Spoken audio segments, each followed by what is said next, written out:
meeting to order, November 14th, 2024, 7 P M.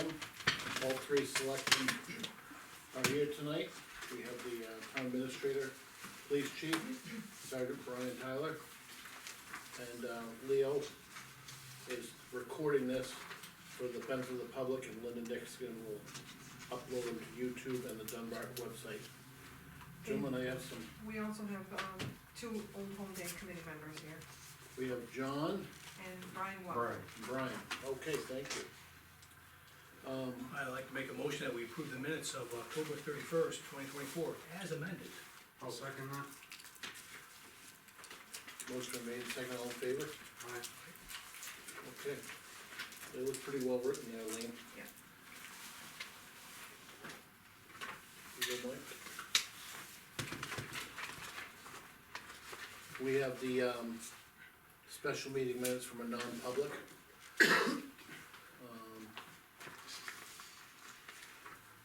Mike, I have to read the, now that we're in a regular meeting. We had some discussions about, changing some position titles down at the transfer station. Greg Rule, we're gonna change from part-time transfer station level 1 attendant position to a part-time level 1 assistant supervisor position at $18.73 an hour. And the second proposal we made was to change John LaPlante from a part-time transfer station level 2 assistant supervisor position to a part-time level 3 attendant position at $19.32 an hour. Their dollar amounts didn't change much, but it's correcting a position that was already being done by the different individuals. That motion's been made. I'll second. Motion's been made and second, all in favor? Aye. Aye. Thank you for doing these meeting minutes, Mike. There's nothing that I can see that needs to be sealed here, so, anybody wanna make a motion on the meeting minutes themselves? I'll make a motion to approve the non-public meeting minutes of October 31st, 2024. I'll second them since Mike wrote them. All in favor? Aye. Okay, Thank you. good job, Mike.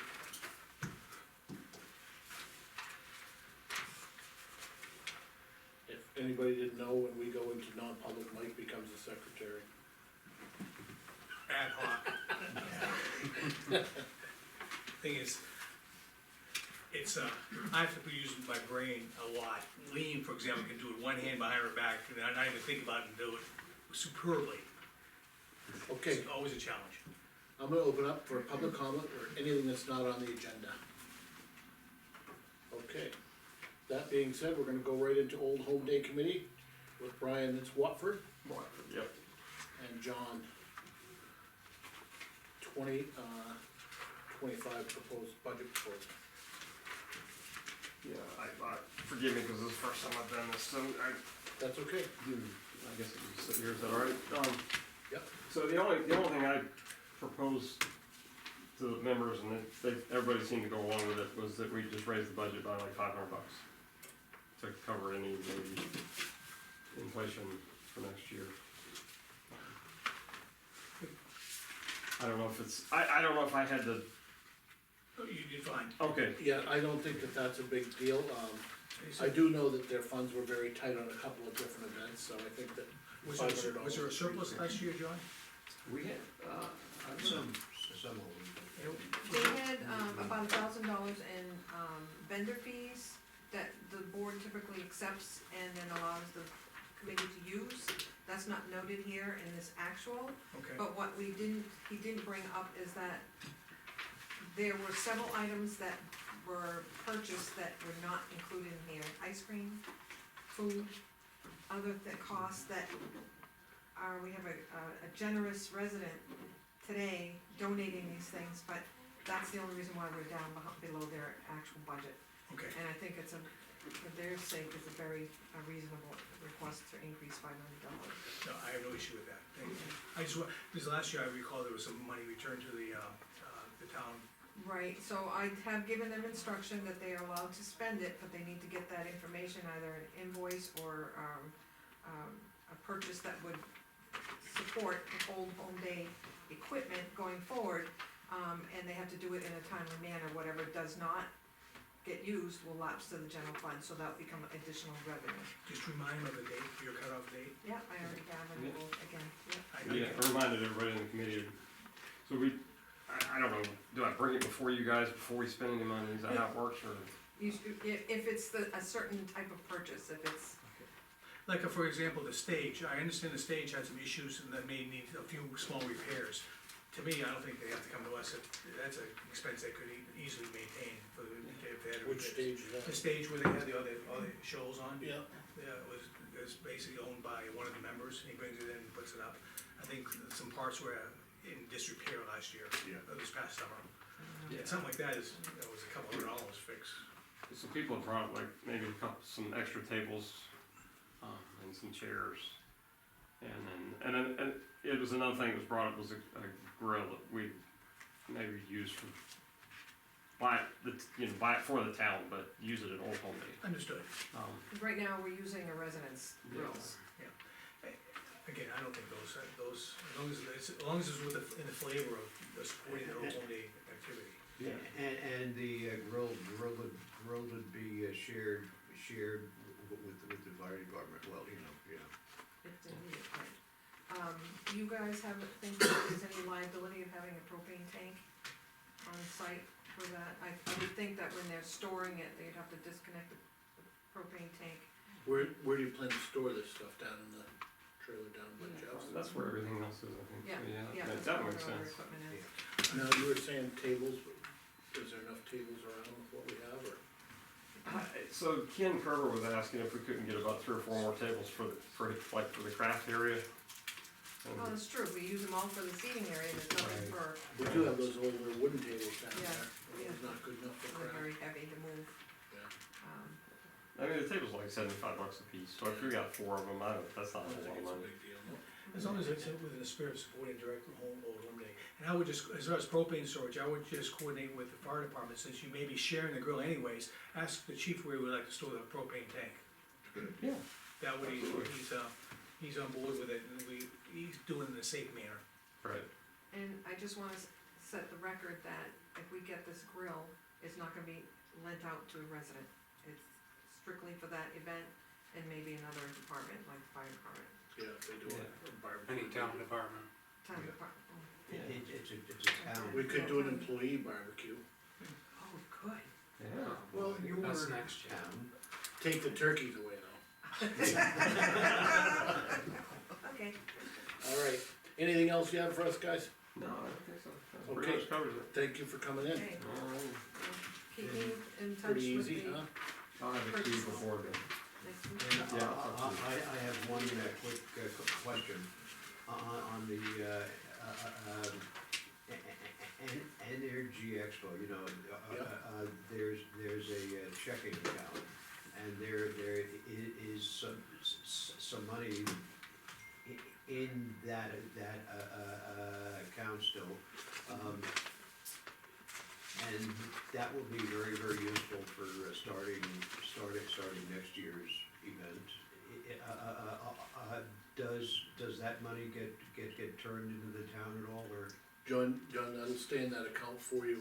The biggest thing is, that money, that was done by several different towns this time. Yeah, And how much money are you talking left in there? Cause remember there was some discussion during that meeting on the energy committee about leaving that separate in a fund, because that's really owned by several towns at this point. yeah, and in the future, there will be other towns involved, so it's a very, very similar outfit.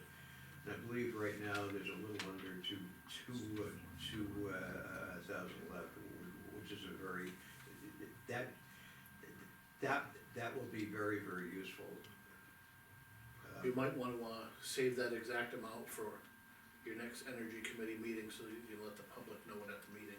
That's why I wanted to ask now, so at the next meeting, we can, So there's 2, right? Yeah, we just paid 3 bills, There's- so I don't recall what the balance is, but he's been, But there's our energy committee money, and then there's that new. there's expo money, it's completely separate, so. okay, and the expo account is not part of the town budget. Right. and I would read them as two separate. I just wanted to make totally sure that that was true, so we didn't find out later that it wasn't, you know. I wouldn't do that too, John. No. Okay, But, moving on. I wanna have to, moving on, we're gonna go off to, Chief Remlard's, 2025 budget proposal. see them. I think I did too. Alright, that's time's up, you guys can go. Oh, thank you. Thank you. Is there anything different than what we've read? No, this is everything that you guys have already gotten. We got a short one copy on this, so I'll move two up here and then the one that we, if that's okay. I have mine memorized. So sent this out a couple days ago, just to give the board some time to digest everything, so what I'll do is just kinda go over the summary on the front page, and then kind of blast through the lines, and certainly if there's any questions as I go through, we can address them. So, 6 of our contractual and non-discretionary budget lines, net increase of 10,140, which all things considered is pretty reasonable. That is a catchment of our prosecution, our dispatch, our scheduling software, records management, which is how we house all of our data and reports at the PD, fuel, and then telephone lines and services, which I'll kind of dive into a little bit later. 4 discretionary budget lines that I actually can control to some extent, had a net increase of 8,000. We're able to do a lot of really good stuff with that 8,000. That is some projected vehicle maintenance needs. Sergeant Tyler put together a really good breakdown of brakes, tires, oil changes, everything you can think of for every single vehicle, what they cost, based on what we've been paying this year. So we were able to really fine tune a dollar amount that would cover everything. We were a little short in some of our vehicle maintenance costs, but still a pretty reasonable amount given our fleet. An additional workstation, computer workstation, desktop computer, I'll dive into that. And then a additional body cam we have to pay for each body cam that we have. But fortunately with that grant funding we got, we're paying peanuts, quite frankly. The biggest jump in discretionary, the board may remember I put in for congressionally directed spending earlier this year to get some radio repeaters in all of our cruisers, and unfortunately that wasn't accepted. So I also did put in a CIP application, but what I'm proposing is just to increase our radio line. So each year we can just add a repeater, and in years that we don't need to do a repeater, we can start replacing our portable radios. And then that way I don't need to have a CIP line for that. It's just something I can attack each year incrementally, nice and slow and steady.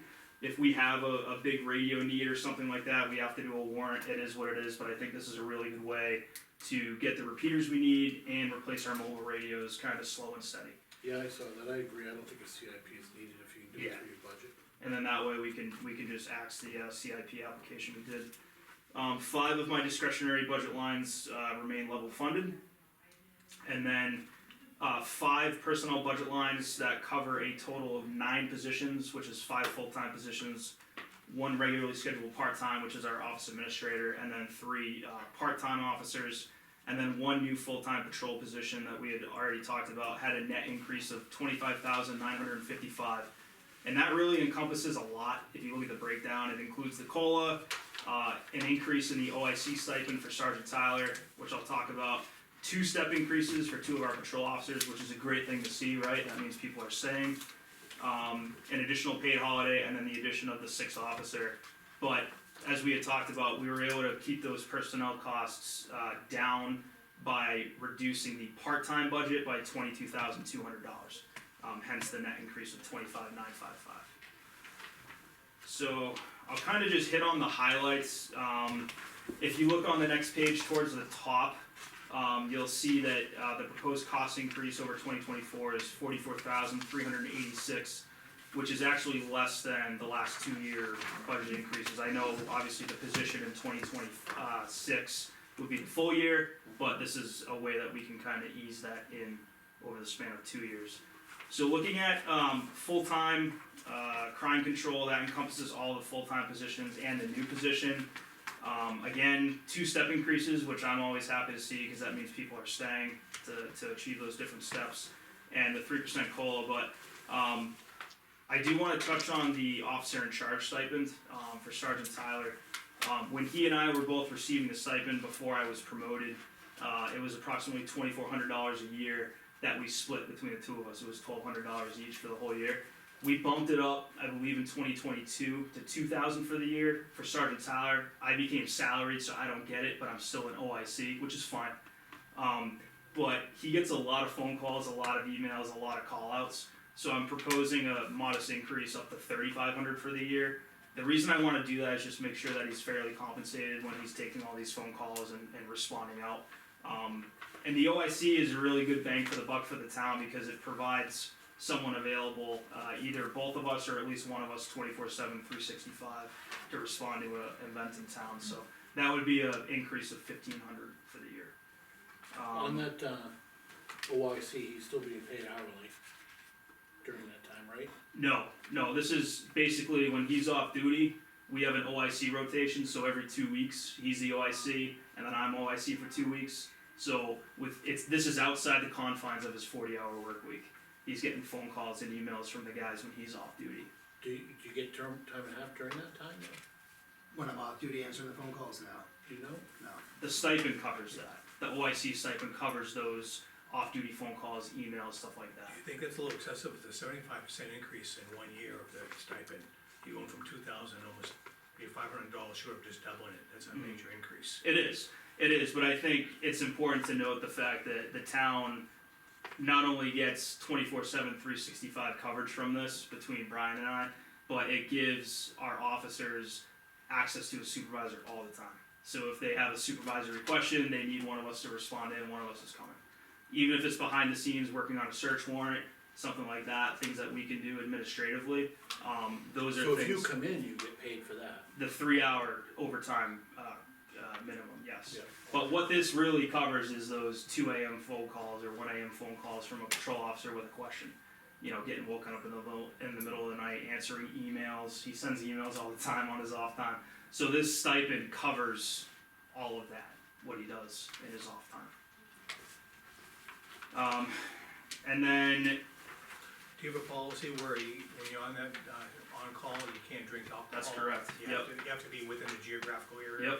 yep, that's why he and I both have assigned cruisers, so when we're OIC, we're basically tethered to the town. Right. We have to be available to respond to any emergency. You know, like for example, if he has an obligation, I can cover for him on that specific day. We swap a lot, but when we're OIC, it's generally for 2 weeks at a time that we're sleeping with the phone right next to our bed. And it does get tiring and it is taxing. And I don't think 3,500 is a big amount when you consider the benefits that our town and our officers get from that. Thank you. And then it has the 6th full-time officer. I'm really steering towards, like we had talked before, I'm finding a non-certified officer, which would keep yeah, jumbling over my words. Hopefully finding a non-certified officer to keep that hourly rate down, and then give someone the opportunity to grow with the town and implement those step increases that we put in place a couple years I ago. would like to see that, only because we have them in place now, and it seems like we have jumped all over them a little bit, not just with your department, but other hires as well, so. Yeah, and I think, you know, then we can train someone to our standard and really take our time, so. Moving on to overtime, that's really a moving target. That's all over the place, really based on staffing, but what's been absolutely crushing us, and there's nothing we can do about it, is court. We make an arrest, it goes to court, goes to trial. I think I've spoken with the board before, there used to be trial management conferences, so when someone would plead not guilty, they would have an opportunity to go in and talk to a prosecutor. A lot of stuff would get pled out, so our officers weren't going to court all that much. Now we're basically seeing approximately 50% of our cases, maybe more, where we're having to go to court, and that costs money. They aren't doing that program anymore. They got rid of it. Why Yeah, would they do that? I have no idea. There was some pushback from the chiefs with the administrative office of the courts. That's the overseer of all of the district courts in the state of New Hampshire, because it was causing a lot of budgetary and staffing issues all over the state. Some district courts have been a lot slower to implement it than others, but Concord District has implemented it. There's still a few TMCs here and there for random cases, which I can't quite So you understand. guys have to but- be there, and then if they bargain the case, you then they have Then- nothing. Has your court cases gone up by 25%? Oh, easily, yeah, So that's because, commensurate, in other words, you're asking for a 25% increase here, and I just wanna make sure the court cases go up. It looked like they had from his. Yeah. layout. yeah, cause last year, for the whole year, we had 34, approximately 34 court cases. This year so far, we've had approximately 45. I think we're probably gonna go over 50, easy, I got 3 more this week, so. yeah, so we're already pushing 50. For How the many year. guilties you getting? I don't know, we don't really find out. That's how it's- So that's the big thing with overtime, but that also does encompass the 3% COLA and 2-step increases, which translates to a couple higher hourly rates as well. Crime control holiday pay, modest increase, that's just the addition of, the additional holiday, and then the 3% COLA, and then 2-step increases is all, folded into that. Part-time, we talked about, drop that down $22,200, still left some hours in there for community events, discretionary and training. You know, we still wanna make sure that we have officers at the polls and Old Home Day and things of Do you that think sort. it's too low, Chris? It almost seemed too low to me. I don't, I think it's something we can maybe revisit in 2026, but I think given the availability of our officers and kinda what they wanna do and what their expectations are, I think this kinda hits it. I don't know if you have any thoughts on that. I agree with that. We kinda kicked it around a little bit and we're Just comfortable didn't know with if that. it felt a little too low. I mean, it is low, it's definitely a big decrease, but I think given the events that our officers are available for and what they're looking for, I think this will cover what they're And looking you're for. gonna be supplanting that, some of the more dollars will be going towards the pay for the full-time too. That's right, So you have enough full-timers that if, say somebody was out sick or hurt Mhm. for a longer period of time, you don't think we would need the part-time help to come in and help cover that like they had in the past? I mean, there's always a possibility of that, but if we have 6 and we go to 5 due to a long-term extended absence, we would be okay, we would be able to sustain our level of services. It's when we go from like 5 to 4 or 4 to 3 that we're in big trouble. Right. You know, certainly If you do that, you're gonna money in the rest of your budget anyway. Exactly, yeah, and if we really came into a jam, we would obviously come before the board and explain that, but I think this is fine, I understand it is a big decrease, I'm trying to offset the additional officer. And I think, you know, if we need to revisit that in 2026, you know, I can tweak these numbers, but I think this is gonna cover what we're presently using our part-timers for, and what they want to participate in, quite frankly. Can you also allude to the fact that you're losing another potentially part-timer in 2025? Depending on, the physical agility test, Exactly. that's correct, yeah. Okay. And then part-time office administrator, that's 34.5 hours a week, that's a part-time position, that went up a little bit, with the 3% COLA. Supplies and training are both level funded. Prosecution, which is contractual, that was a $235 increase, which I've said it before, I'll say it again, we get an absolute steal with what we're paying for prosecution. We've been with them for over 20 years now, I believe, and they do a good job. They have a very heavy caseload, but they do a good job representing our agency in court. Computer hardware, I bumped that up 2,000, and the reason is because we did see 1185 in cost savings from network hosting, so I reallocated that cost savings towards this increase. We've had an increase in criminal investigations that require the use of certain software or programs that, quite frankly, our existing desktop computers cannot handle. Sergeant Tyler has been spearheading those investigations, and I know he's been running into some roadblocks with technology and not really being able to efficiently download and extract information like he needs to. So this would allow us to purchase a more appropriate desktop computer for Sergeant Tyler for the criminal investigations that he gets assigned, but it has a dual purpose. Our desktop computers are aging, and what this would allow us to do, similar with the radio line, is to incrementally replace a desktop every year. It's just part of the budget. Instead of coming to the voters or the board and saying, hey, we need $15,000 for 7 computers, we can just get on a nice, easy replacement schedule every year and buy a desktop. And it's one less CIP or one less warrant article we gotta worry about down the road. Gasoline, that's always a tough one. We bumped that up 1,000. The reason I did that is because we're averaging approximately $1,200 a month in fuel use. That's between patrol and detail time, which obviously the detail time, a lot of money comes back to the town anyway. But that's just based on our 2024 projected fuel usage. I know fuel costs seem to be stabilizing a little bit, but it takes one international conflict and they're right back up. Are you exceeding 13K this year? I think we're gonna be over by approximately 12 to 1,500. So the 14,000 is right on the Right spot in the on. ballpark, yeah. Dispatch, I know we talked about that at the last meeting, that's a $6,900 increase, which I know seems like a big jump, but to put it in perspective, we were paying around what we're gonna be paying next year, 10 years ago. Chris, I didn't have our previous paperwork we looked at.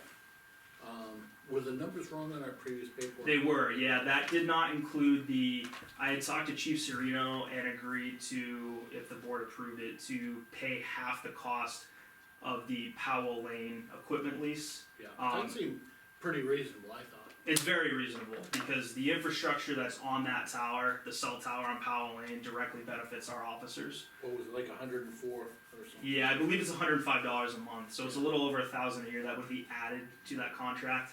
But we get a steal with dispatch, we really do. They provide a great service, and then their IT department in Goffstown really goes above and beyond to help us out and facilitates periodic mobile data terminal upgrades for us. So with only the $1,000 different, was 24 too low in 2024, or? So they looked at, so that was the end of our contract term, so they looked at, obviously, the price of everything going up, infrastructure, stuff like that.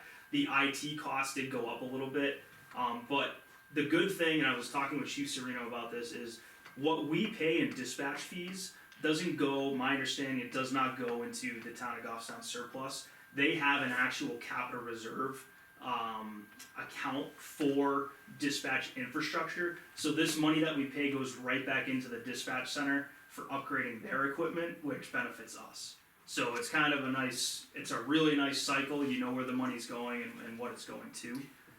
I like the idea, you pointed out that, 10 years ago, we were paying about the same what we're paying now. That's right. Yeah. And I know, speaking with other chiefs of similar side agencies in different parts of the state, this is low. There's other agencies paying 50, 60 in similar circumstances as us, so we're doing really well with Goffstown. Computer software, that went up $120, that's just for our scheduling software. That's a contract that I signed a couple years ago. It works pretty well for us. Network hosting went down, 1,185. We did some one-time security upgrades in 2024 that were recommended by our IT vendor to stay compliant with that criminal justice information system data that I think I talked to the board about before. And we just reallocated those savings towards computer hardware to get that initial desktop that we need for Brian, but then do the incremental desktop replacements each year. IMC contract, that's our records management, that's where all of our data is stored going back to 2002 or 2003 when we got this software. So our arrest reports, our accident reports, our incident reports, etc. That went up $570 for the year. That also covers all of our licensing for our computers and our cruisers. We have 4 licenses right now, so that's all of our desktop computers. 1 license is shared, and then our 4 MBTs in the cruisers. Do you have paper records prior to 2003? We sure do. What's the disposition on that? So when Officer Miliota was on light duty a couple years ago, he digitized a lot of those records. We still have a lot of 3-ring binders, and Linda and I have been working on trying to digitize that stuff to cut down on paper records. I know in the town side, up here, there's let's say election documents. Mhm. There's a time frame. Yes. At so many years that Yep. it can be destroyed. That's right. Yeah, we have to keep arrest records forever. Accident reports are like 5 or 10 years, depending if there's injury, and then incident reports are usually the statute of limitations. So But you're on top of that. we're on top of it. Absolutely. What we can purge, we definitely purge. Okay. What we need to keep, we generally scan it as a PDF. And it's kept in any fireproof facility, like a fireproof filing cabinets or anything like that? No, it's just in a standalone filing cabinet downstairs in our records room. Okay. But the good part is everything from 2003 onward is stored in IMC, which has an off-site backup Backup, with our IT vendor. So if God forbid the building ever burnt down, we still have records that we could pull from. At least going back to 2003. That's right. And what you digitized. That's right, exactly. And a lot of them were digitized going back to like the 80s, Okay. which was wild to read some of that stuff. Thank you. Telephone, this one is the bane of my existence, to be honest with you. We've always struggled with our telephone because, as you can see, we have 7 different telephone-related bills every single month. It is what it is. The only one that we could potentially consolidate is the Verizon data for our mobile data terminals and the cruisers, but the problem is the computers only work with Verizon, and to port it over to AT&T FirstNet would be, I believe, $600 per computer. So it's, that's $2,400 just to convert it over to a different service. So this brings us more in line with what we're actually spending. Consolidated Communications, and Lean, I believe you experienced it over here as well, hit us with a pretty big increase in 2024 that we didn't even know was coming. So that 224-123 dispatch line, we've had that going back to probably the 80s or 90s. Ever since we were with Bo, that was the Dunbarton dedicated 24/7 dispatch line. So when we switched with Goffstown, we ported that to Goffstown. So if you call that, it goes right to Goffstown dispatch. So that's not a number that we want to lose. But that monthly cost went up. And then you can see the breakdown of what we're paying for every single month. We had to increase our internet speed for our body cam program for streaming. The internet speed couldn't accommodate the cloud-based streaming for our body cam, so we bumped that up with Granite State. We're in good shape there. I also want to get our office administrator a cell phone, put her on the plan with us, so she has a work cell phone. She's taking a lot of phone calls and things like that, and I think it's time for where she works 34.5 hours a week. Has a lot of emails coming in. I think a work cell phone at this point would be beneficial for her. Vehicle maintenance, like I touched on before, $1,500 increase. That's been the same since 2021, the $7,500 there.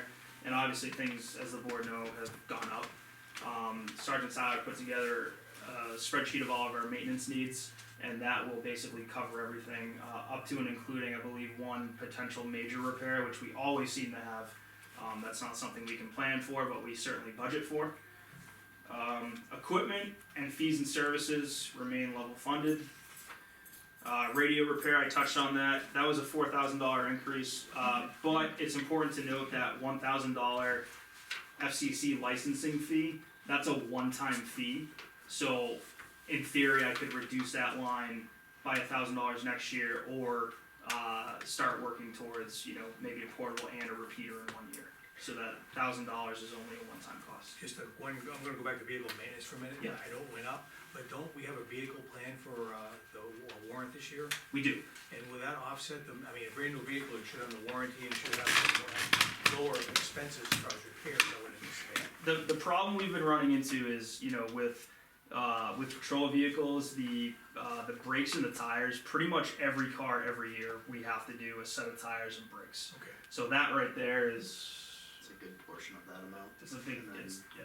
It's about quarterly oil changes for all the cars. Okay. Again, we'll talk about vehicles in a minute, Mhm. so I'll hold my thoughts. Sure, yep. And we also did add in a monthly subscription for car washes. We wanna keep the grime and the salt and the sand off of our cruisers as best we can, so that covers that. Where do you process those, Chris? We do easy, what is it called? Easy wash? Easy Express. Easy Express. Over in Goffstown. Well, that's on Over in Goffstown. Right, Yeah, Yeah. Yeah, right on it's pretty 114. cheap, I do the same basic one. They do a great job. They're pretty cheap, and they're well worth it, you can go as many times as you want. Exactly. Right? Yeah, we pay $32 per car per month. We can go as many times as we want, so. Body cams, that was a $500 increase, like I talked about, just adding another camera. It's spread out over 5 years, so we're not paying a 5-year contract all at once. Is everyone wearing a body cam now? All our full-time officers are. Okay, Yeah, as a and then- requirement, yes. Oh yeah, that's been a requirement for, ever since you went full-time, I At would least say. in 2000. Yeah, at least Like, it's 6 still years, shut if not off. more. 2018. It's been a while, cause I've been wearing one since 16, and then once we rolled out the new technology, yeah, everyone's been wearing them for a while now. No, the thing is, I remember one time it was optional. For part-timers. Yes, but Yeah. at this point, I think for protection of the town and the officer. Yeah. It's prudent to have a requirement that they have them on, as Dave said, you can shut them off. Right. Well, the good part is that we have some old units. I gave one to Officer Miliota when he worked at the polls, so we had it. So if something happened, he can turn that on and record as needed. And then uniforms, that was no change. We shifted to a uniform allowance for each full-time officer so we could more accurately track what we're spending on uniforms. So basically allocating, you have this much, you can buy in, a jacket, shirt, pants, boots, whatever. We're doing boots every year for all the guys. Just nature of getting in and out of the car, walking, running, whatever the case may be. And that does a pretty good job for us. Are there I had any, to bring that up, getting out of the car. are there any questions about any of the lines? The I budget thought it was lines? well presented, thank you. Thank you. The good news with the car is we started that 2-year cycle in 2023. We're going to the car already. Yes, for the warrant article. But the good part is that we started the cycle 2 years ago. Yep. In 2023, we're in really, really good shape with our fleet. I believe I spoke to it at town meeting last year that the ultimate goal was to get on that 2-year cycle. Every 2 years we get a car. Brian put together a phenomenal spreadsheet that basically shows the life cycle of the car. We'll keep it for 6 years. Right around that time is when these cars start going to hell, quite frankly. So we can still sell it at auction, get some money back to the town before it kind of becomes a lemon, i.e. the Crown Vic or the 2008 Taurus. God rest their souls, I guess. But fortunately, we are proposing to use existing capital reserve, which is approximately $28,000, and then our special duty fund has been doing phenomenal. Our officers have been working a long-term job in a neighboring community, and the cruiser alone, the use of cruisers on these details is, as of late, bringing in approximately between $1,000 and $1,500 a week to the special duty fund. Big money. So what we're proposing, based on what our officers have been working, using about $22,000 from the special duty fund, between that and existing capital reserve, the car's paid for.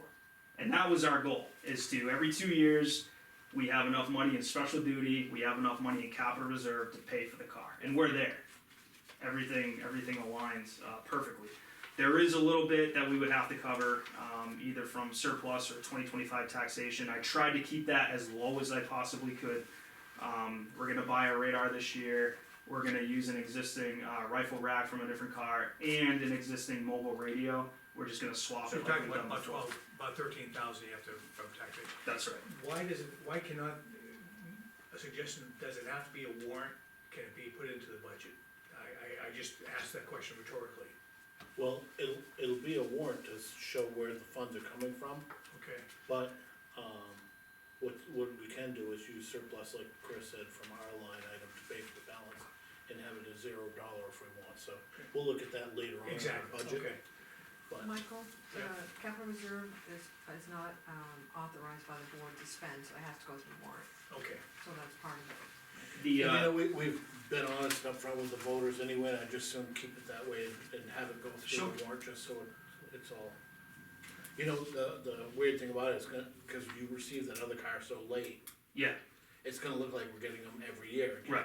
Right. And I'll speak to that because I believe, so D3 is a 2023, but that went in service, I think, towards the very end of 2023. Right. What's really great, thanks to Brian, Grapponi Ford can place the order, i.e. in January, get the car to us in the spring. If the voters put their thumbs down, they'll just sell the car to another agency. Yeah. But this way, you remember the lead times we used to deal with? It was like 6 to 9 months for the car, and then we'd have to wait for the equipment. Did you guys check it like you did last time against the state contractor, they're very close? They're very close, yeah. I believe Grapponi is working on getting on the state bid. I believe they're on it. They're on the state bid. So we got 3 different quotes, and they were all within like $100-something of each other. so it's a no-brainer. Yeah. But with the 12,800, again, I was able to keep that relatively low because the mobile radio is approximately 5,000 to 6,000. We're still gonna use the cruiser that we're selling, we're gonna take the radio out of that, put it in the new car. So that helps keep the cost down. So I'm trying to reuse equipment as I can. And will the special duty fund go down to zero with the taking 22K out of it? It's kinda hard to know, it would probably still have a couple grand in it, but Minimal. but with the increase on the vehicle use, that went up from 20 to 25, so it's replenishing faster. Our officers are working more details, that's replenishing. Do you think that, that one vehicle there, I think it's 2017, Yep, do you think that would be worth to hold on to one more year and just let her do detail with that? you wanna speak to that? Only like if there's two officers working detail at the same time, Yep. that older one could always go out for one more year. I'm looking at it like, Not to put you on the spot. I there think, wasn't a lot of For hours, them to get 6,000 and 7,000 out of the state auction, it's like, well, I right, mean, it's not pennies, but I mean, Yeah. 6,000 to 7,000 for it's just, whole it's making, vehicle, I mean. if it was out there making us $1,000 a week, I think the last time it was, had some maintenance done with Grapponi, they were talking about an oil leak coming from the engine. We had put some dye in it and we haven't had it brought back to see exactly where it's leaking from. yeah, well, we're not gonna look at any leaks for the 2017. Yeah, I think it's just one major issue away from that major repair with it. Cause I'm just looking at the No, numbers, that's there's what only underneath the 132 on it. Well, it's, I know it has a lot of engine hours, Yeah. but the 132 on the miles, I just thought, for detail, for just sitting there idling, it might not be a bad idea. Well, you guys can consider that and think about it, but the only problem is that would add an additional vehicle to our fleet, so that would jump up our vehicle maintenance costs, and then I would have to buy a mobile radio for the new car. So you're utilizing the radios. Yeah, so we, oh, it's a great thought, and I appreciate the thought. and you need the radio for doing detail work. Yeah, oh, absolutely, we need a radio in there, yeah. So, kind of the thought process being like, it's kind of at that weird Dutch just crossroads. needed the lights. Yeah, yeah. It's kind of at that weird crossroads right Outside now. the vehicle. We sold our last 2017 last year. That was the old D3, if you will, and that was pretty comparable in mileage. I think it was actually a little bit more, but I think that brought in, it was around $6,000 or $7,000 So for the you're town. looking at about the same amount this coming spring with the, I'm hoping, yeah. So really, that 12.8 that we're paying from surplus or whatever the case may be, we're Maybe gonna not. recoup over half of that. That can hopefully just go right back into capital reserve. So we're just, if we can stay on track with this, I will not have to come to the board multiple years in a row. And I know but the amount you're asking is minimal. I'm trying to do it as minimal as possible. No, And I think you're meeting the goal. if we do the $15,000 deposit every year in capital reserve, and our guys are working details, every 2 years when I come to you, the You car's. gotta remember, we had one year we didn't work much detail, cause we were. Exactly, exactly. Had we been, I don't think Yeah. it'd be any cost. And that's a moving Engine target. blew 1 year. And that's why we moved it from 10 to 15,000. Right, Yeah. yeah, and I think 15 is great, because that gives us 30 every 2 years, plus whatever we've worked for 2 years with details. So you can pretty much guarantee the car's paid for every 2 years, it's just the upfit. And most of the time, we can repurpose the And big the dollar equipment. And like the whole radio. purpose of the capital reserve is so the taxpayer is not stuck with a spike. That's right, that's right.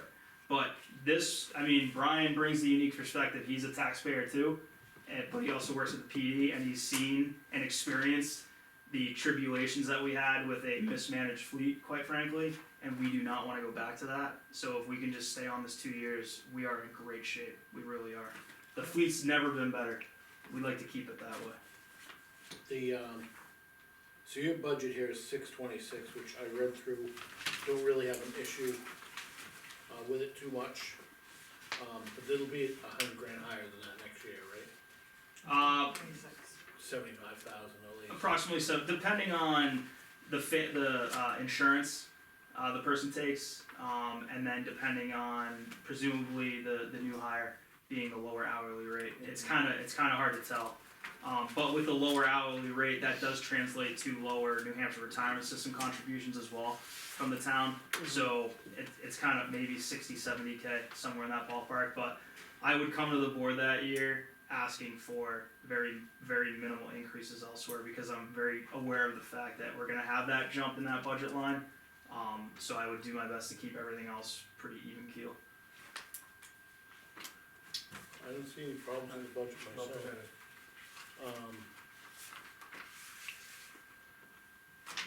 Do you have any other questions, Justin, for them? I don't think so right now. I don't have my red pencil today, so I just can't cut just yet. I think the good thing with the budget, with the radio and the computer line, that avoids warrant articles and CIP stuff down the road. We can just incrementally replace things as we need to, nice, slow and steady. Yeah. Grant, anything on the horizon for grants? Uh, You, basically, I say that because I say it with respect, because you're the grant master. the well's kind of been dried up. There are some grants out there, but the problem is the time. Finding the time to do all the paperwork. We still have the highway safety stuff. We still have the body armor grant that pays for half of our body armor. We just closed out our fishing game grant. I'm not gonna be pursuing that Send it anymore. electronically or whatever. They gave us $1,000 this Put that past in your year, mailbox. which is just, Pittance. for the amount of work that our officers have to do with the paperwork and then the back end paperwork, it's not worth it for $1,000. What is that, 1,000 negotiable? Not really. I kind of suggested to them, like, you know, if you have a municipality that has a public riding area in their jurisdiction, maybe consider giving them like the max grant amount. But we got kind of the low end, and we've been all over the place the last 12 years with them. Some years we've gotten a low amount, some years we've gotten the max, which is 2,700. So, As you recruit this new officer, you've got to start training them on how to do grants. okay. This is the next grant guy, right? Okay, well, the thing is, in fact, that if he's gonna be paid a little bit more for the on-call stipend, I think he should be, a requirement is he becomes the assistant grant master. He's been helping me with the highway safety stuff, with the highway safety grants, so. No, but the thing is, I say that respectfully because the grants have been super for the last several years. And we keep an eye on the big dollar ones like that. We got that $20,000 or $25,000 grant a couple years ago through the Department of Justice, and we got ballistic shields and tasers. So I'm always on the lookout for stuff What like I'm that. so disappointed is the repeater, I thought Yeah, that was a disappointment, because that It was, was. I think that was key to, it's not a luxury item, it's, you That's can't right. communicate, you can't it's Yeah. imperative. Instead of turning in your old taser, Mike gets kinda jumpy at these meetings, you like to borrow. you can have it, but I'm not gonna put a battery in it. That's good. Yeah. See if it works? But we are gonna be ordering, or I did order a repeater today for one of our cars, so that'll be a deal. And I'd love to show the board how that works once that gets installed. It's a really cool piece of equipment. So, any questions? No, I think, it's well done, I read through it and I answered all my own questions as I was reading it, so. Perfect. Well, if there's any questions, you know how to reach me, and I'll certainly be available for any other meetings you need me at. So, Thank you guys for thank you coming. for your time. I appreciate it. Okay, now we're gonna move on to, review amended changes in personnel policy. Okay, Okay, so this, what you have before you is a clean copy of what the board discussed on October 31st. There's one change on the very first section of this, page 8. I've included, some verbiage based on, telephone calls that were, passed on to my department and how we handle, part-time and working the minimum of 3 hours. So this paragraph basically said if you are called in for an emergency, you will be paid a minimum of 3 hours. What we're finding is that if an employee is called in for emergencies, how about the first one in the red? that was the original one Oh, that we discussed last week. okay, But what has come to light is that what if you schedule someone in another department? There's a verbal, I like that reading, I read through it earlier and, I think it's clear and it's gonna help us out when we're coming to this payroll questions. yeah, so it basically says for, if, when an employee is called into work for emergencies or scheduled to work in another department, i.e. election setup, will be paid a minimum of 3 hours and would apply to part-time and full-time employees. An emergency can include staffing shortages that would require extra hours worked beyond the regular work schedule.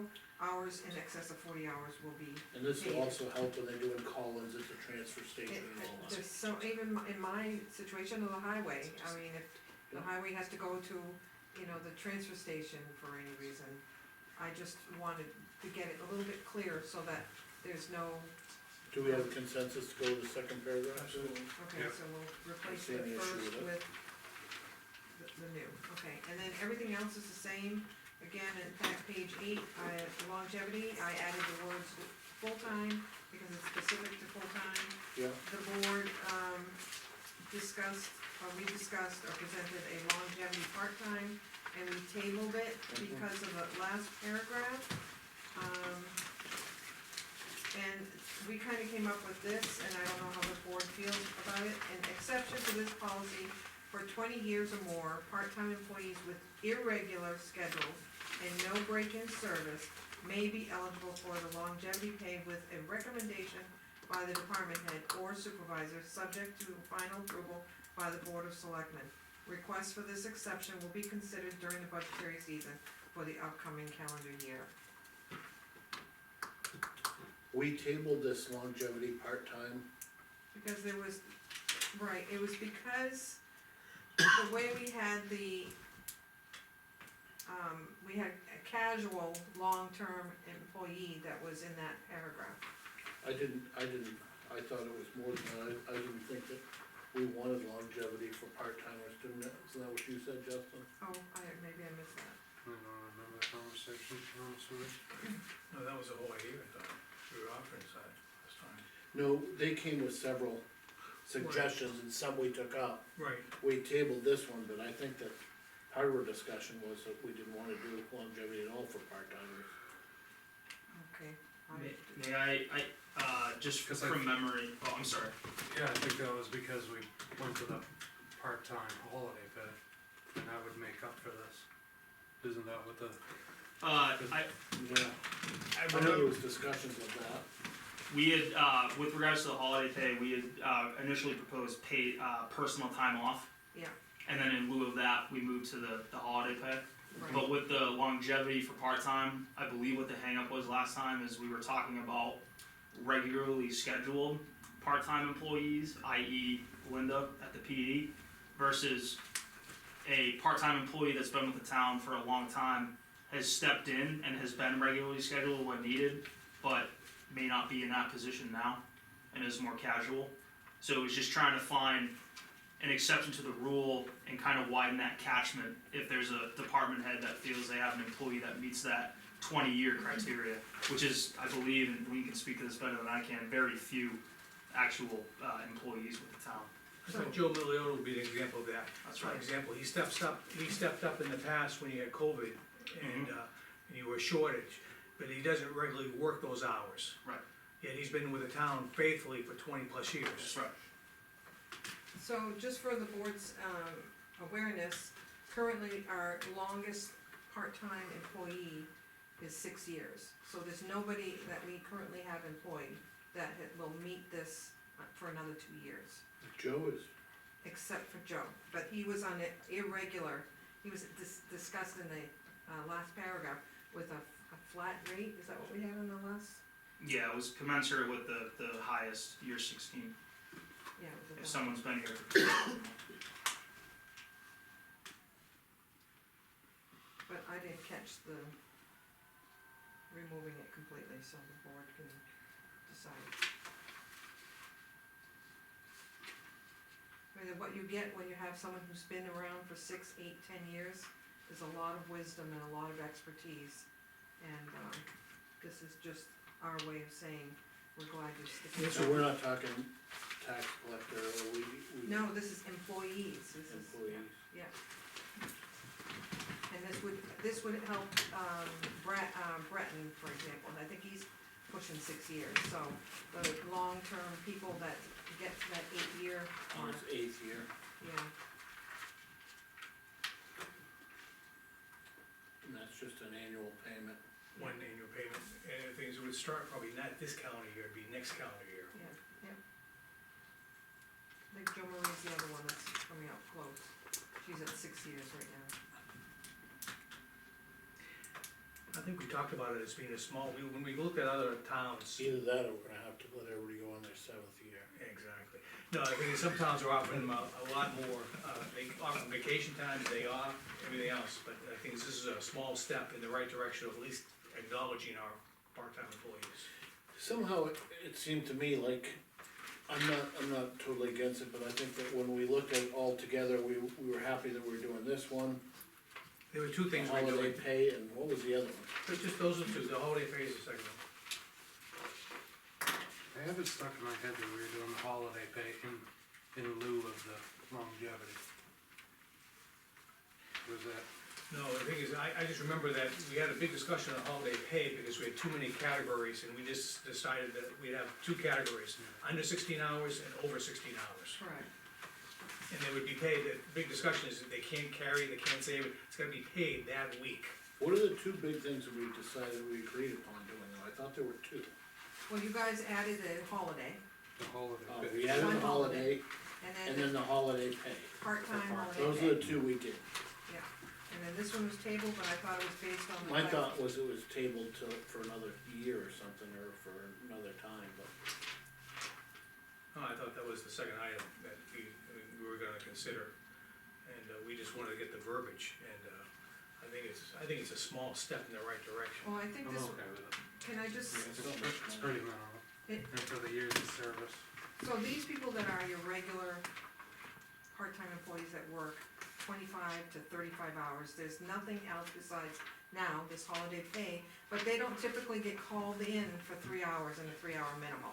There are benefits that are gonna benefit, you know, some departments, and then you're gonna see less for the ones that you really have to rely on, because the office staff right now, part-time, really makes things go nice and smooth, there aren't any hiccups. Did we make a motion on any of the others with the last? Nothing, year? I had to clean it up, so everything what you see here is cleaned up. Yeah, I'm gonna I- make a motion for those changes. Yeah, just do it generic. Yeah, I'll make a motion to approve, the proposed changes. Look at the footer. You can do on page 8, just list it out by So, page 8, to work week hours of work, and some wording on page 8 for longevity full-time. Also adding a new paragraph of longevity part-time. And that is that page 8 still, Lee? That would be page, No, I think it goes into, Okay. still on 8. I'll just go with the, blocks, so, and we're also approving to add a Juneteenth day, as an additional holiday under page 13. on page 13. Do the page. That's well, Page 11, right here too, before we get there. okay, page 11, we are adding Correction. a correction to wording. Back to page 13, we are also adding part-time employee holiday pay. Moving on to still page 13 in the vacation. Some wording changes, and then on to page 14, we are adding full-time to personal days. To make things more clear, define things a little bit more. I'll second Justin's motion. All in favor? Okay, those changes have been made, and you can, give the employees new copies. Changes will be effective January 2025. You guys all good with that? Well, and the reason is we have a budget for this year. Yeah, So you might have to do some adjustments on your budget. The longevity, I believe, that's part of your budget, Lean, right? mhm. Oh, we're gonna have to go up on his admin fee. All right, that took care of that. I think that's a good I think I'm step. up for next. our- Thank you. It's a small step, but it's in the right direction. We didn't go, I think, overboard. I think I'm up next, in regards to cemetery trustee 2025 budget. We're proposing to keep a flat budget at $24,400. Currently, we've used 21,000 of that, and we project to use up the remaining balance of 3,313 and some additional invoices that we're waiting on, and a couple of last things to be finished in the cemetery before winter. Okay, I'm good with that. Everything you have here looks like it's all, The Hearst house needs more maintenance, double the maintenance line, just small, but it is, Well, the problem is, you know, with budgets, we can move money around, so we just need some maintenance on the Hearst house. We looked to do a few improvements to the Hearst house, okay. so we're just moving some money around realistically. we're like I working on said. the ramp. Yeah, hopefully, Okay. we have some ideas to do that, and Okay, good news. Well, I'm gonna I put my name on mine, Kaylee, so I'll put it back in the file. Yep, that's fine. Okay, thank you, Justin. We wanna review the Primex rates for 2025. Property liability, workman's comp, and unemployment. I haven't got a chance to read through all these yet, but these are more for the selectmen to review and, check out the different changes. And, The only one I like is the liability, the property right. do you- the unemployment one that went down $28. All the others went up substantially. So I just wanna state for the record, that in 2024, we received holiday credits towards these three, insurance, lines, which were, at right around $20,000, so with, the increase and, no holiday credits, we're gonna see, some substantial increases for the property and liability. We're looking at a $16,600 increase. For the unemployment compensation renewal, we're looking at a $28 decrease. And then for the workers' compensation, which is includes a wage increase, is going up $11,669.63 because of no holiday credits. And I think we ask this every year, but we can't get this, we can't shop this out, right? Cause this is Well- one of the only ones. Well, this is one, if we decide to shop out and go elsewhere, we can't go back to them for 3 years. Is that like their in-house rules? No, I think it's an insurance rule, most of them, well, and I'm sure everyone with their homeowners has noticed that their increases are, for their personal homeowners or vehicles have gone up, and this is, to be No, expected. I like what Justin said, I wonder, can we shop around? We I just feel like it's pretty substantial Yeah. increase on a couple You know, of them. might be worthwhile just to inquire with some other towns, what companies they're using, Okay, just to, as we go Because- down the road, it may not this year, but maybe next year. but without the holiday credits, 2024 for the workers' comp was 19,244, and this year it's 21,553, so there's only a $3,000 increase. Yeah, And the then other the one's property $7,000. liability, in 2024, without the holiday credit, it would have been 44,320. This year, it's 51,367, so. And they get those holiday credits by shopping it with all the different towns. Yep, And then they give that back to us, so. Now, the employees will see about a 12% increase in their, no, this is our coverage to it. no, but the thing is, I'll hold that question. So the reason I think that Primex is like that, where you can't drop in and out, is because they're using it as a buying group. And we have the same And thing that's- with our health. That's why we get insurance. that buying credit back, the holiday credit they're calling it, Yeah, and so if you opt out of it, and they fulfill your other. You kinda wonder if there's no holiday credit this year, where the claims with other municipalities this year. Against think I that's think what you're it gonna says. find for a town, they're pretty accurate, cause they're shopping them as well. yeah, The thing is, as an old saying, it is what it is. Yeah. I don't think we have much choice. but if you'd like me to shop around, I can make some calls for the next meeting. At least to find out who they're insuring with. I think do some preliminary ones, but don't spend a lot of time on it, I think, Yeah, a right? little prairie. I don't think we're gonna change it this year at this point. But touching base wouldn't hurt. Okay, thanks for those updates, Lenny. Going on, review highway contractor winter maintenance on-call stipend. Jeff, I see you showed up, road agent is here. For the Perfect public. time. Yeah, come right up front here, Jeff. I'm gonna sit up beside you. We wanna get Right you here. on film. I'm gonna clean shirt on, you have to be clean. It's- Okay, you wanna go over this, Jeff, you want a copy? That's the stipend Yeah, I gave him one for the earlier, employee. Yeah. Right? winter maintenance, Contractor. This is the contractor. Yeah. correct. Well, it's not a stipend, it's a per hour wage. Unless, there's two different things, I don't know what you're, It looks like it's called a stipend. well, Well, it's because we give them a minimum of 5 hours per week being on. yeah, call, so okay. it's partially, Well, but the partially, rates, it says on-call stipend on the top Oh, of the okay. page. I see, I thought you were talking about, It includes the rates at the bottom of the I page. thought you were talking about employees thing.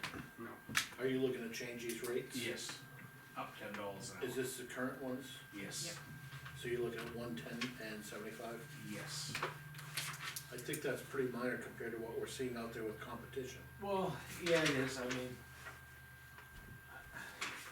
I don't have an issue with that. No, and I Going think into a long explanation. it's very reasonable. I mean, everything these guys, I'm one of them, and Nate's the other one, and John Wigan's the third one, there's only three of us. And, you know, everything, as you know, we buy goes up, I mean, But I mean, from looking at other towns' rates and stuff, I don't- I'm not exactly sure where everybody is now, to be honest with you, they're all over the place. I know the state's increased theirs dramatically, but So- they have a graduated scale too, but I just wanted to do something. to I'll help make a soften the motion. blow a little bit. I'll make a motion to move the six-wheel plow slash sander truck, rate from 100 to 110 per hour, starting on the 2025 season. And a one-ton plow truck shall be paid at $75 per hour for the 2025 season. It's the Well, it has to be- 2024 to it has to be- 2025 season. Yeah, starting on the third Sunday of November. Coming That's- right up. Yeah, that's that 5 hour stipend if they are not called out, That's right. but if they're called out, it takes away from the 5 hours. Motion's been made I'll second. and seconded, all in favor? Aye. Aye. So 110 and 75. So I'll have to print a new one for us to sign. Lean, What's that? you'll have to print a new one for us to sign. Yeah, For well, I'll next have meeting. to update, and then I'll get you to sign it, and Okay. then we have the contractor sign it. Jeff, I actually had another applicant to give you. I'm not sure how you are in your process of going over those, but I do have another applicant to give you a name of, local person here. So I think it's a person that might be a good fit for your department. Good. I've been meaning to reach out to you over the last 3 days and have slipped my mind, so it is hunting season. Just go to Hannaford, get it over with, it's easier. Do they have venison? I've never seen it there. Jeff, while you're here, we did get your notice, Kelsey Road looks like the logger's gonna start at the end for the Next week, turnaround. he's supposed to be in there, do the clearing, Are you doing any along the roads too, or just the end for now? just the turnaround, concentrating on that turnaround. Okay, good. Yep. Looks like we'll be able to get most of it done before winter flies for turning around. Well, hopefully, that's the game plan. No snow, We expanded to, accept bigger trucks this year. The turnaround. That's his game. Yes. So you'll be bringing some more, from fill in there and all that kind of stuff. Yep, pulling the stumps out, grading it off, adding some gravel. I haven't been to the transfer station this week, had you started over there yet? Yes, they're gonna pave it tomorrow, Oh, wow. it's all prepped and ready to go. It's they tore up all the, old, pavement. and It it's was, ready. it was the areas Woody had gone over with the other contractor. Yeah. Last year or whatever, to try to buy some time with it. It was pretty well deteriorated. Long term, the town's gonna have to look at doing a bigger project there, like repaving the whole thing. I thought Woody did a good job by allowing the transfer station to remain open. Oh, yeah, no, By- it worked, I thought it went pretty much seamlessly. And everything's following, we kinda scheduled it so it wasn't on the, busy days. Yeah, I did work Saturday, but I could work down in the back away from any cars. I thought most It all went well. Most people saw the Yeah, detour, they no, were following. people were very cooperative, it was, like I said, it's gone well, and they're gonna pave tomorrow, and the place is totally closed, so it's good. any other updates for us? That's it. Okay. Thanks for coming in, Jeff. I know it was short, but I think it was a, You'll be joining us for non-public later on? Yes, Thank you. I'm not leaving yet. Okay. That said, I'm gonna head into mailbox items.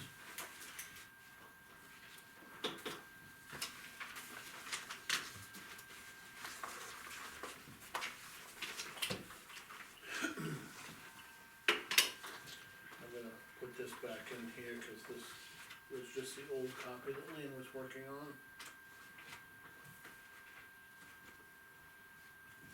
Okay, the first thing in here is 2025 budget schedules sent to all department heads.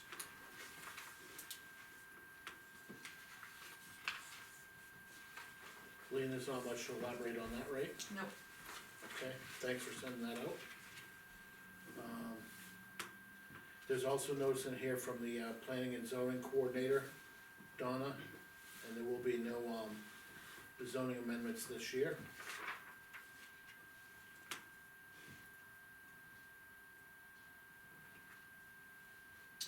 There's a note in here from Hope Acre for,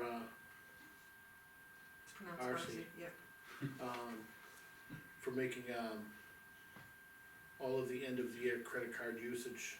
Make sure everybody knows to get those in, by the 15th, it looks like, right? Thank you. Hope.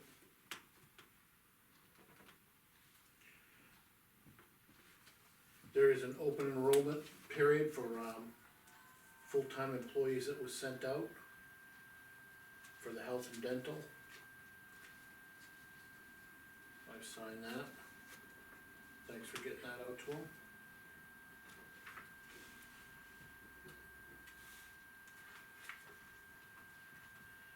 There was a, not one, but several emails Lean has sent out, to Ashley over to the Granite State Solar to try and get those fixed.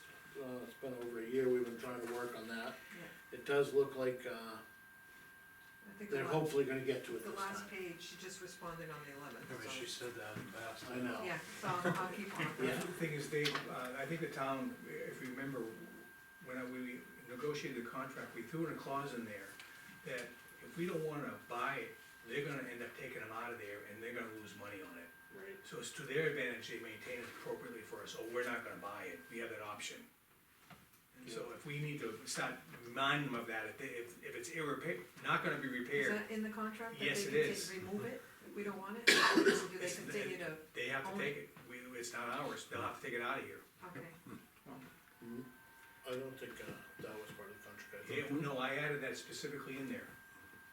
In other words, we are under no obligation to buy it, no obligation. Right, so we would just keep No, doing the same no, programs we're doing. it ends.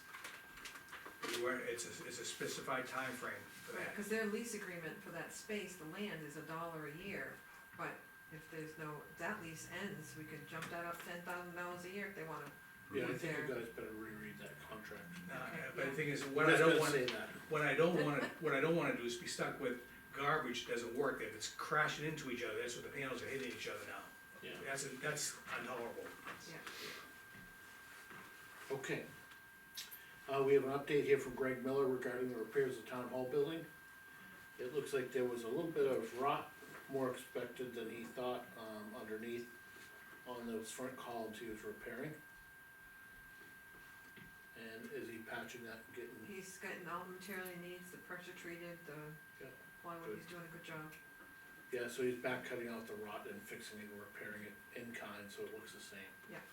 Yep, that's good. Doing a great job, Yeah, he seemed to do a good job on everything else over there when I was over. yeah. There's been some emails coming back and forth from, our energy suppliers, both Eversource and Unitil have, sent us letters back saying that they understand that we're gonna be working on a process to buy, energy for the town at a different rate. And, it's just one more step in there. Dana sent this information over to us through Lean, and she sent us out for a review. Do we have a time frame yet, or is it still No, it's just gonna be a waiting game now to when the rates are, appropriate? but the, at least both of the, utility companies in town are aware of it now. Okay. email going out, so that the full-timers could use their outstanding leave. I know that I did work on the transfer station portion of that already this week, and I think that portion will be all used up. But I'm glad that we got this out to get this taken care of, cause I think December 1st is our Right, time period. this year the holidays fall on an unusual date, so I've asked them to get any, information to the board to the office by the 27th for discussion at the select board's meeting on that first Monday in December. I think it's the 5th. There's a, Yep. application in here for leave that I'm gonna sign for a town employee.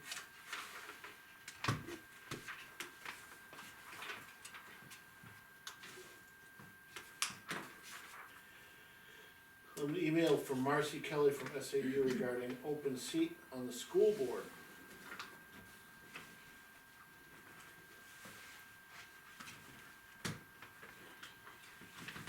So, it looks like they're posting on our website, there's an open seat on the Dunbarton School Board.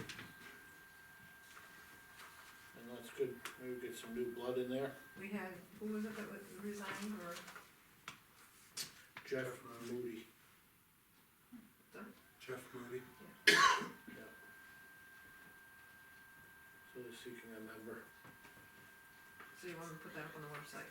I think so, it looks like they're already doing it on some, Our website would be appropriate. yeah, and they're asking us to do our website, so Yeah, an email went out from the school today. it did. Yep.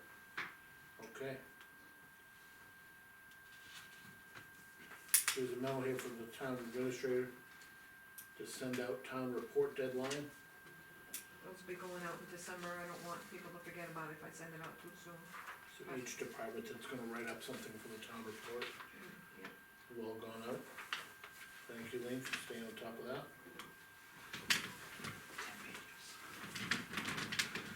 The thing is, hey Dave, Yeah. we gotta hold the police department to like 8 pages, not 10. Gonna do 11 this year. Say again? 11, Only if you go smaller font, alright, like 8, size 8 maybe. maybe 6 or 7. Okay, it looks like we have also here, the last item I have in here, was a recognition for Sergeant Tyler. Sent over to us from Chris. It looks like you were helping, reading this quickly, save a life.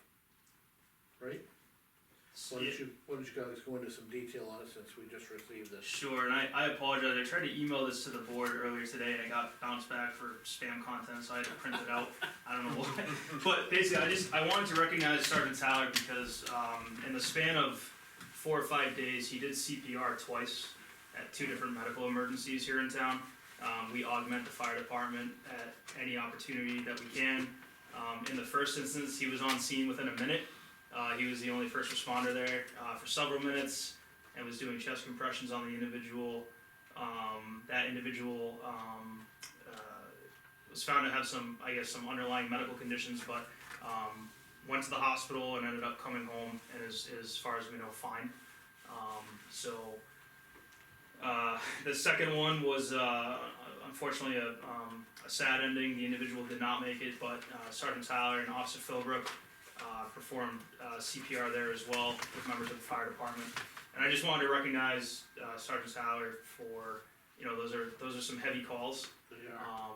And, we love helping out the fire department. We're proud that we can assist in medical emergencies and assist our town residents. I just wanna make sure that he was recognized for his outstanding work.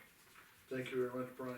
Thank you. I know that the fire department has spoken on your behalf as well, that, he appreciates you guys are always there first, it seems like you guys are always taking those calls and doing what you can while you're there till the other professionals get there, and that goes a long way in a small town.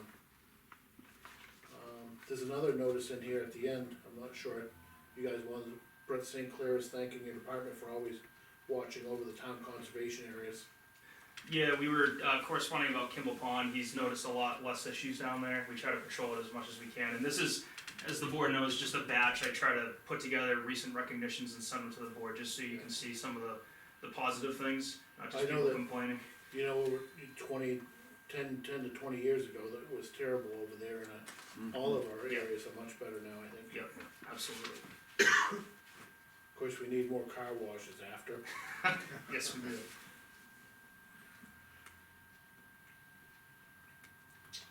They get another, lettuce in here. Dan Scoop covered the traffic, when we did the Black Heritage Day up there for the Black Heritage Trail marker. There's another thank you there, from the Dunbarton Historical Awareness Committee.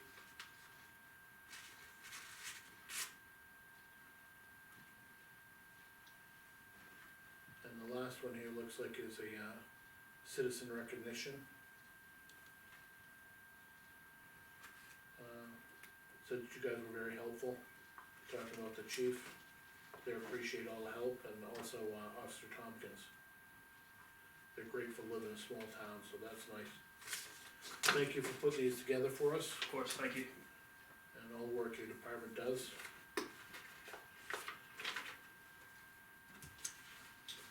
And this is non-public, looks like those are done. So I'm gonna come back to the room and ask if there's anything else for public comment that wasn't on the agenda. You got something? I wanted to speak to the cemetery trustee, Chair. Sorry I didn't make the meeting, I was ill. Wanted to get there, I'll try to get there next meeting, just let me know when. But I do have probably most of the granite at my house. And what's not at my house, I think I've located. Okay. So we'll discuss a plan for that ramp and see how you wanna go about it. You know, it doesn't happen till next spring. Yeah, exactly, that's why we have time to plan, and Right. we were talking about, restricting some of the grades right there, just so there's a little bit more area there, once we make the ramp, and, you know, Right. I think, pull the hearse out for display and well, things of what that I nature. suggested to Judy was 10, minimum of 10 feet long. That'll give you a good grade, because originally they were using an 8 foot and it was just squeaking out, but if you go 10 feet, it'll relieve it. Yeah, so I think they talked So- to Fred and said anything shorter than 8 feet, the hearse hits the. Right, but I roof as it figured comes 10 out. feet, it'll give it a gradual and better clearance. That means you need that 10 feet plus. Yeah. But like I told Judy, you're near the road, so it'll be easy to get down and over into the road. Yeah, and I think currently that hearse house is, I think they said, 19 feet, 20, it's 20 exact, yeah, it's 20 right to the grave, so if you make that 10 foot ramp, and yeah, the hearse getting out of there, so yeah, we're right. pondering restricting those graves. So And there's a you're little right there more by the road, so you'll be able to just squeak it right over to the road. Yeah. And then I And figured that the select board here has the old hitching post. Mm-hmm. And we figured put that at the end of the ramp, Yeah, we can do that. okay? Yeah, and that's why we boosted up our budget a little bit to account for some material to help make that happen. Right, okay. So, and we have some other flexibility in our budget to, you know, for, You might wanna cut out a plywood horses, winter, and welcome to the post. But, yeah, right, if you want to, paint them black. Supposed to be black. so. Okay, sounds good, any other public comment? Okay, I'm gonna read off 3 non-publics here, because we're gonna go into 3 different ones for different departments. Do you wanna come to us first? We could, yeah, see if you guys got anything else, anything from the town administrator first? We did discuss the repairs going on. Yeah. At the town hall, the GSS being contacted regularly, I'll keep up on them. And then, the commercial lawn care services, you asked me to get another bid, that gentleman got back to me and he apologized, he said he could get that bid for next week, so. And then I do wanna remind the board, we have one back-to-back week of meetings, because of the every other week and the budget discussion, so. I'll see you again next week. What was that for, the fertilizer that the guy would get back next week? Is that going to custom or? Yes, the one in Concord? That's good. We're meeting again next week. Mm-hmm. Yeah, cause we're not the following week. We're not the following week, yeah. Okay, Justin? I don't think I have anything. I just did some research, I asked Lean to do some research on, we don't have a policy that delineates the duties of the selectmen and the officers, and I think I just had this, Lean print up a copy for us, I thought we'd at least hand it out and discuss it maybe next time we meet. So one for you, one for Justin, because, we had somewhat of a spirited discussion last week. I figured, we'd at least maybe get something written for. The only thing I have is I wanted Mike to read the rules over here. Yeah, but it starts with respect both ways, David. Yeah, that's right. Read the video. Okay, that being said, I'm gonna make a motion that we go to the non-public per RSA, and these may go out of order depending on who's here.